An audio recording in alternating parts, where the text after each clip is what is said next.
6:42 a.m., October 11, 2025. Dawn is a thin line over the fields outside Nova Basan. Low clouds, cold air, and the steady hum of generators. On a tablet screen, icons begin to move armor and infantry riding the Koryuka corridor like beads on a wire. A duty officer exhales tight and controlled. This isn't a raid, it's a rehearsal for something bigger. By 8:00 a.m., the picture is undeniable columns, spacing Overwatch vehicles, electronic chatter that smells like confidence. The defenders don't lunge. They adjust. Kill boxes update. Routes compress. A bridge is measured in meters, not romance. The plan is simple. Let the mass enter, then make mass a liability. Here's the question that frames the day when numbers surge: does discipline still win? When sensors, guns, and jammers sing from the same sheet, can a smaller force bend a larger one without breaking the rules? Don't just watch, engage. If veteran-grade calm military analysis matters to you, hit like, subscribe, and leave a comment. Your voice shapes what we cover next. Think about what victory looks like before a single round is fired. It's not a highlight reel. It's a clock that runs on checklists. Discipline means the map doesn't bully the plan bends the map. It means rules of engagement aren't a leash. They're a lane that lets professionals move faster because they know exactly where the boundaries are. It means your sensors don't just see, they decide which targets matter, which ones can wait, and which ones are bait. That's how a smaller force gets bigger without adding a single vehicle. It borrows strength from timing, geometry, and the law. For many of you who wore a uniform, this rings familiar. You win by holding your shot one heartbeat longer, by letting the column overextend one block farther, by trusting the crew next to you to do the quiet things right. That's not passivity, that's patience weaponized. And when patience links to precision guns, walking a pattern, drones cutting mobility engineers, tightening the exits, the math tilts. Morale tilts with it. So stay with us. Over the next few minutes, we'll put the camera where it belongs, on the cadence that turns mass into a mistake, and on the cool hands that make sure it stays that way. 8:00 a.m. The feed tightens.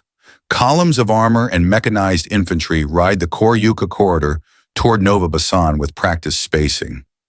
Rocket prep fires open from the rear, thick stair-step salvos that look and feel like BM-30 Smerch.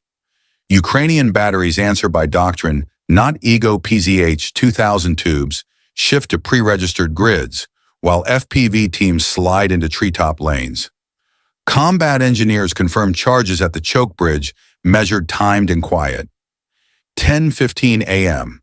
The lead Russian elements nose past the phase line, exactly where the defenders wanted mass momentum and confidence.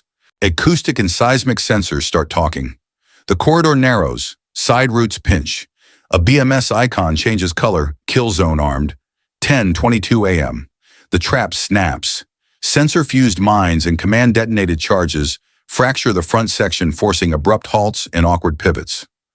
PZH-2000 pushes a cut line of 155 millimeters across the column, then walks fires to isolate vehicles by packets. BTR-4E hulls appear in tight alleys to block the exits, trading speed for angles. FPV teams punch at vision blocks, tracks and engine decks, precision, not spectacle. 11:00 a.m. Helicopters arrive, gunships flying the textbook profile of confidence. A crew chief on the ground doesn't flinch. A Stinger team cues off the EO feed and sends a clean shot. One K-52 drops out of the fight. The rest climb and widen. The air quiets, then the ground speaks. 11:18 a.m. HIMARS rides in over the horizon, not for drama, but for nodes, a fuel point, a munitions stack, a relay truck. 3 impacts, spaced for effect, turn the logistics rhythm jagged. FPV operators call new fires. Artillery shifts again. The corridor is now a geometry problem with only bad answers. 1:10 p.m. Counter battery wakes up. Fast jet noise trickles across the sky. Ukraine's answer is planned, not improvised. Su-27 Su-30 pairs posture at range and roll in with anti-radiation intent. 1:25 p.m.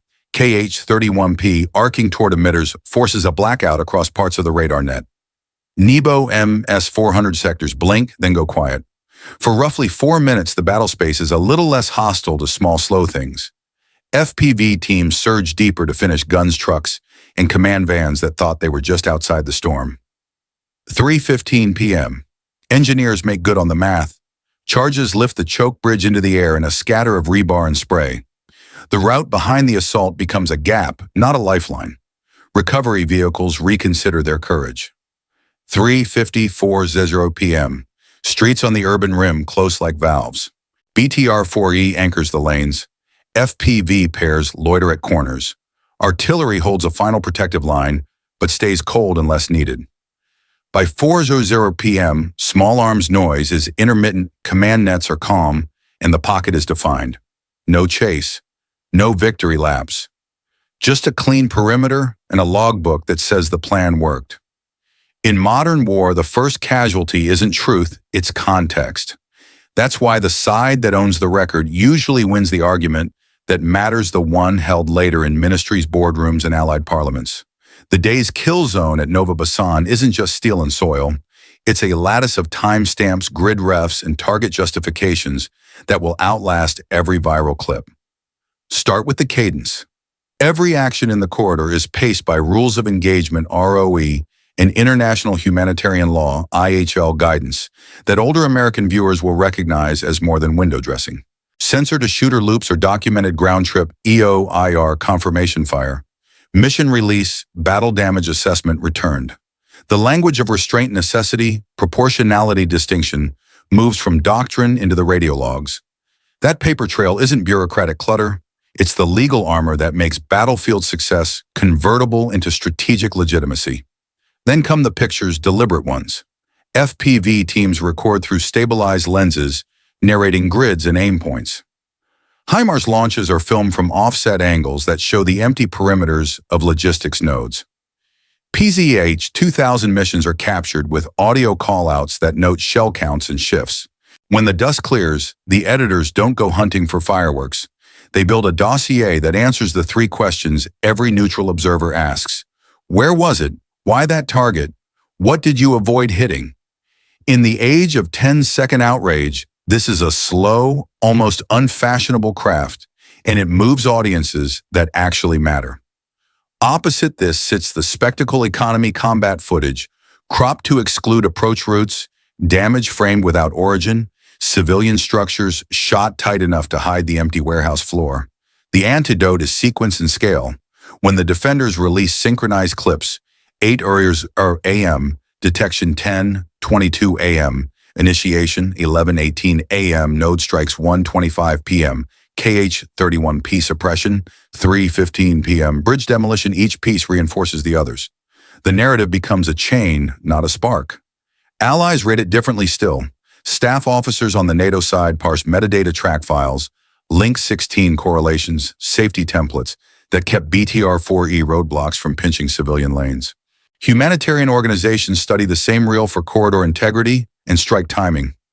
Insurers and shippers, rarely emotional audiences, treat disciplined, time-synced operations as indicators that the battle space won't spill unpredictably into commerce. The record doesn't just defend a day's decisions, it underwrites tomorrow's support. Finally, there is mercy, and it shows. The most persuasive images are often the quiet ones. EOD teams marking UXO medics, loading a stabilized casualty onto a soft-skinned vehicle, a squad chalking arrows toward a safe route. These aren't ornaments, they're proof that IHL isn't a slogan even when pressure peaks. A smaller force that can fight hard film honestly and publish coherently makes mass look clumsy. In short, when Koryuka's corridor turned into a trap, the cameras and logbooks were as vital as the mines and guns. That's not cynicism, it's strategy. If you can't win the record, you can't keep the win. A kill zone doesn't run on bravado. It runs on plumbing sensors, networks, and crews who breathe the same checklist. Start with fires. HIMARS is the scalpel that cuts deep nodes rather than crowd scenes. Fuel bladders relay trucks, ammo stacks sitting just far enough from the front to believe they're safe. In the mid-band, PZH 2000 is the metronome, fast into and out of action. Tight dispersion, quick walks that can split a column into packets and hold them there. Up close, BTR-4E holes do geometry. They anchor lanes, create no-turn angles, and keep the pocket from ballooning into a chase. A kill zone breathes best under a steady umbrella, not a siren. Short-range air defense, man pads cued by stabilized EO, IR, and ground-based radar, creates a moving bubble that punishes low-confident profiles and forces aircraft into thinner angles. The trick isn't to shoot often, it's to make every approach a math problem the attacker doesn't like. One clean stinger shot at the wrong moment can reset enemy aviation from attack to observe, which is all the breathing room ground crews need to finish carving the pocket. None of this matters if electrons aren't doing their job. Electronic warfare, EW units haze data links and clutter ranging radars so that the enemy's now becomes 30 seconds ago. That delay is gold.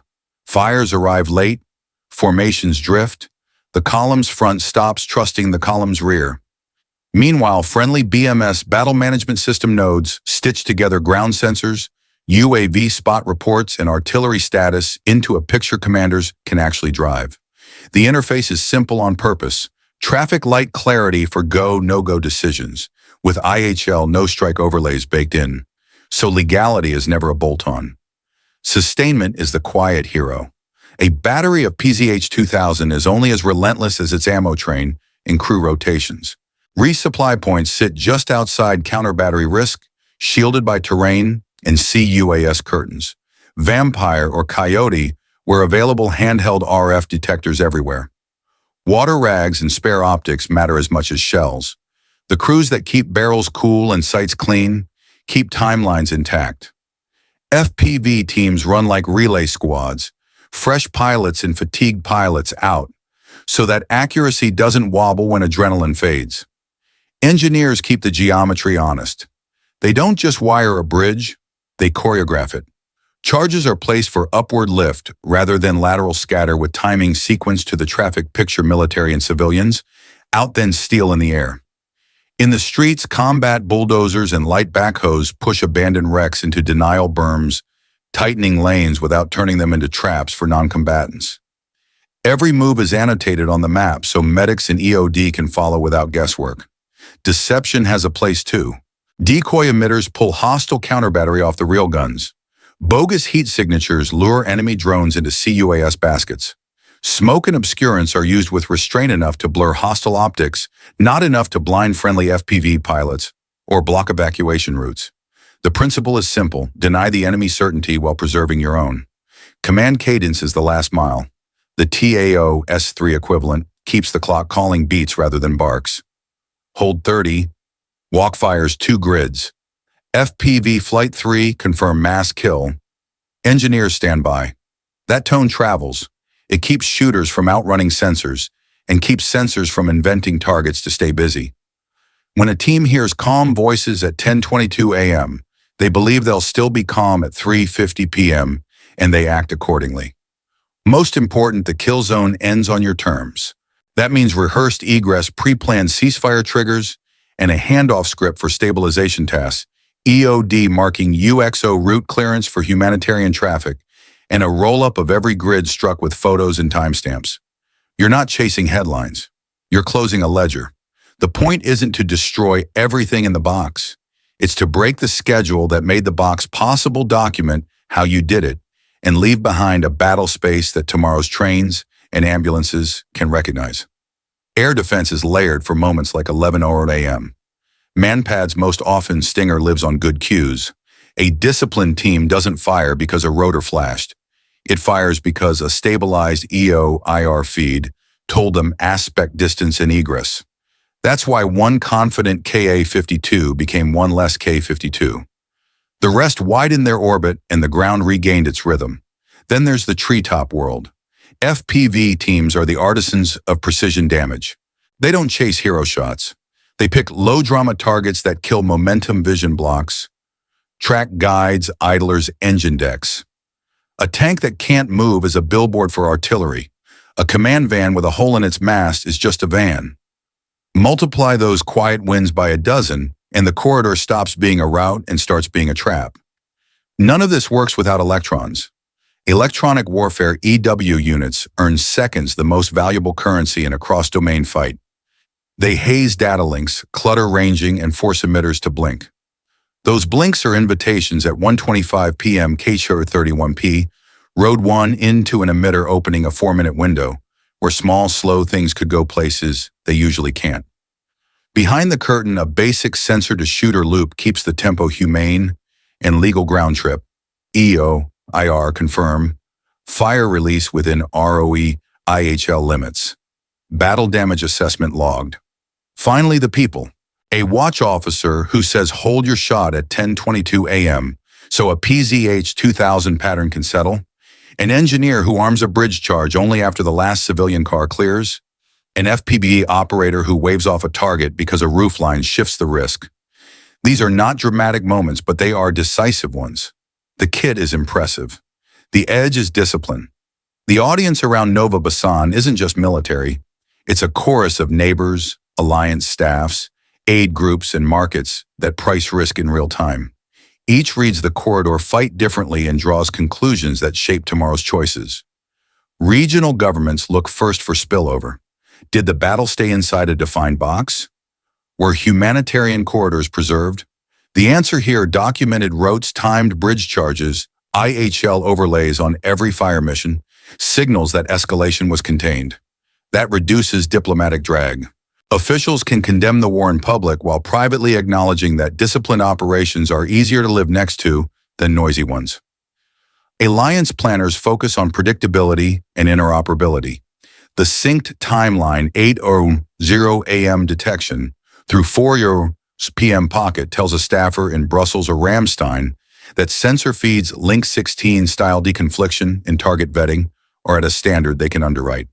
That drives tangible outcomes, more training slots, quicker approvals for specific munitions, and confidence in shared early warning. When a coalition believes your kill zone will be legal bounded and logged, it is more willing to extend you the tools that make the next one shorter.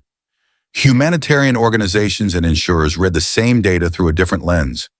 NGOs scan for safe lane integrity and medical evacuation cadence. Underwriters watch for patterns: no hits on schools or hospitals, no wandering salvos, no mystery secondaries in crowded districts. The corridor fight sequence nodes hit outside dense housing BTR-4E roadblocks. Backing civilian egress EOD marking UXO translates to lower perceived volatility. Lower volatility means steadier aid flows and less premium shock for regional shipping and rail. Adversaries and fence-sitters analyze cost. Mass ran into a measured trap and found its advantages turned against it. Information delays from EW mobility, kills from FPV logistics, shocks from HIMARS, and a political headache from the defender's clean record. For commanders weighing a copycat push elsewhere, the lesson is unglamorous but sharp. If you can't break the defender's rhythm or dirty their narrative, you're feeding their training loop. Finally, markets notice duration. A fight that ends by 400 p.m. with a stable perimeter is an economic signal, not just a tactical one. Rail schedules slip hours, not weeks. Fuel hubs reroute rather than evacuate. That quiet reliability draws investment back faster than any press release. Net effect neighbors exhale, allies double down, NGOs plan with fewer caveats, and insurers shave risk. None of this is cinematic. All of it is strategic. The corridor battle didn't just close with a pocket. It opened space for policy, logistics, and aid to move without tripping over yesterday's chaos. In the end, what didn't happen is the headline. No rolling chase through urban blocks. No unplanned strikes in crowded grids. No narrative gift to outrage. What did happen is the quiet victory of procedure detection at 8:00 a.m., initiation at 10:22 a.m. node, strikes at 11:18 a.m., suppression at 1:25 p.m., the bridge at 3:15 p.m., and a clean pocket by 4:00 p.m. The geometry held, the law held, the team held, risks remain. Adversaries adapt, drone duels get nastier, and deception gets smarter. That's why tomorrow's kit, GLSDB Switchblade 600, IRIS-T NASM CUAS, and real BMS fusion matters. They don't make war pretty. They make decisions reversible longer and mistakes rarer. Let's close with the question that frames this channel. Do you believe the real measure of modern power is control, not spectacle? If veteran-grade, steady analysis matters to you, tap like, subscribe, and share this with someone who follows defense honestly. Then tell me below in the next quarter fight which rung of the non-lethal ladder should commanders fund first.